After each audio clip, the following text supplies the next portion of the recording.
Hello everybody, Mannix here. Just going to make a quick little compare and contrast video on side actuating locking mechanisms. If you're not familiar with what I'm talking about, they're these guys right here. A locking mechanism that is on the side or sides of the handles rather than being down here, rather than being up here on the spine. It's a locking mechanism that resides in the side or sides of the handle. And in pretty much every single case, you can disengage the knife and close it without even touching the blade if operated correctly.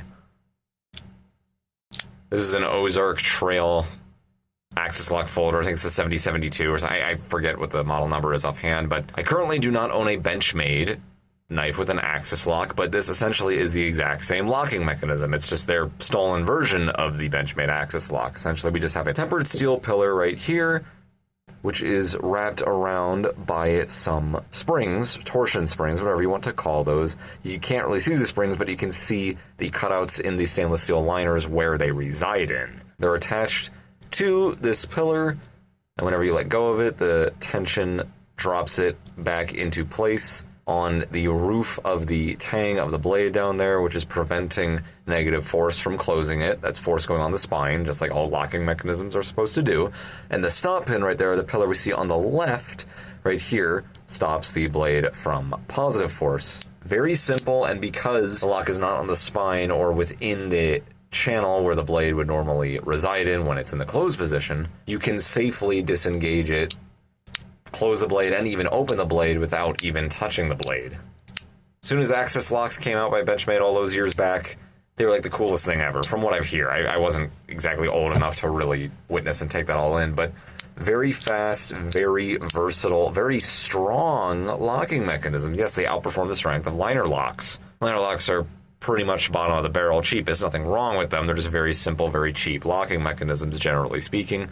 They have their advantages, but overall, I like these side actuating locking mechanisms, not just the AXIS lock here, but the others I'm about to show you in just a second, because not only are they fun and more versatile than most other locking mechanisms. Again, you can open and close the blade without even touching it with these.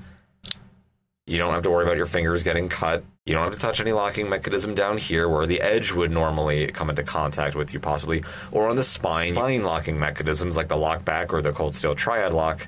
Although you might be able to rock the blade forward and close it, the blade will touch your hand again, simply because of the positioning of where your hand has to go in order to manipulate that locking mechanism.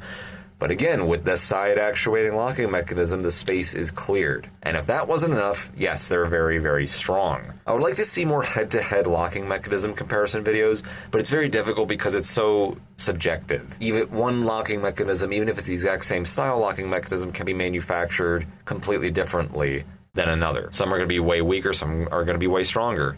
Lockbacks were touted as some of the strongest locking mechanisms out there for a very long time, because they were stronger than liner locks. But there's some liner locks these days that are stronger than a lot of lockbacks, simply because of how the knife that harnesses that locking mechanism is built, and what its materials are, what its heat treatment is, the geometry, etc. However, generally speaking, again, these side actuating locking mechanisms are very, very strong. They did a test on the Benchmade, I can't remember what it's called.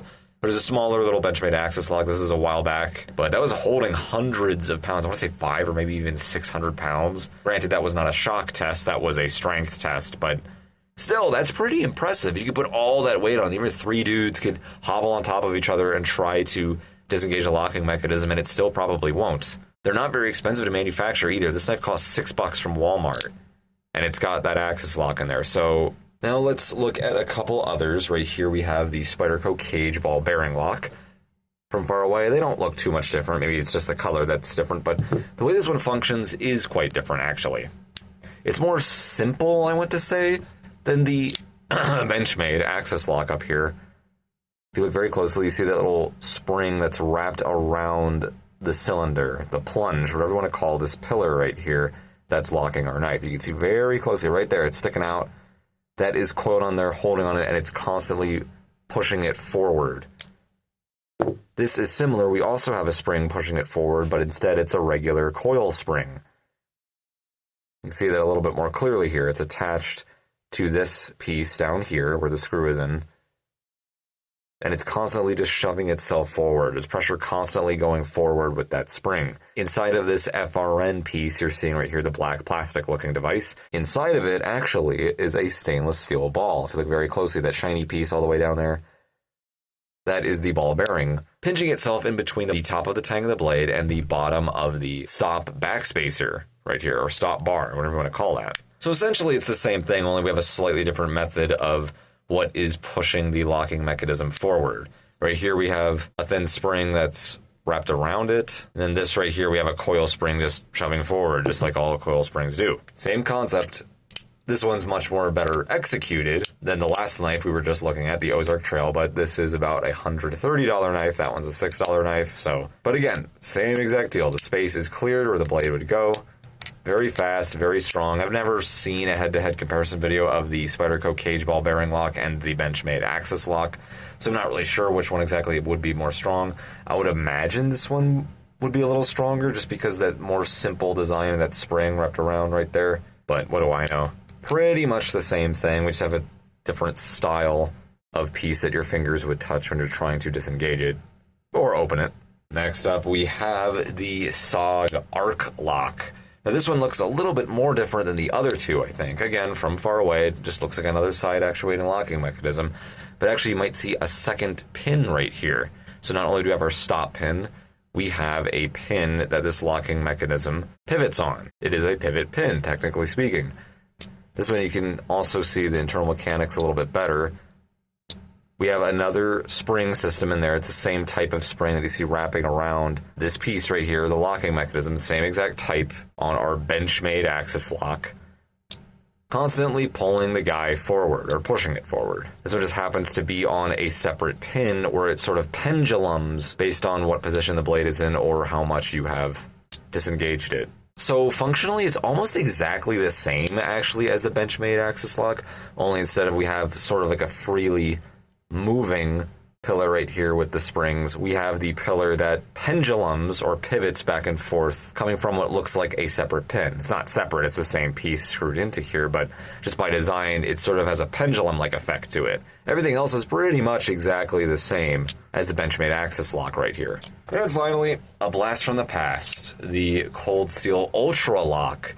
Now this one, I was told, internally functions a lot differently from the Benchmade AXIS Lock, but when I open mine up, it seems to look exactly the same. But again, what do I know?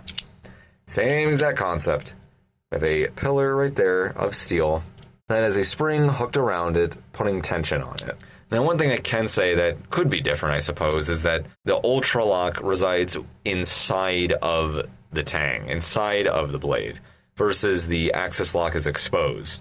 So I suppose you could say that is different. I mean, it's the same locking mechanism, pretty much. It's just residing within the blade. It's not exposed there. So advantage, I guess you could maybe argue that's stronger, technically, maybe. Just the fact that it's harder to get it dirtied up or anything. But it's more or less the same exact locking mechanism. There's our stop pin right there. So the Benchmade AXIS Lock, pretty much where it all began. We got our Spyderco cage ball bearing lock, our SOG Arc Lock, and our Cold Steel Ultra Lock. These two are the most similar right here. Pretty much the exact same locking mechanism right here.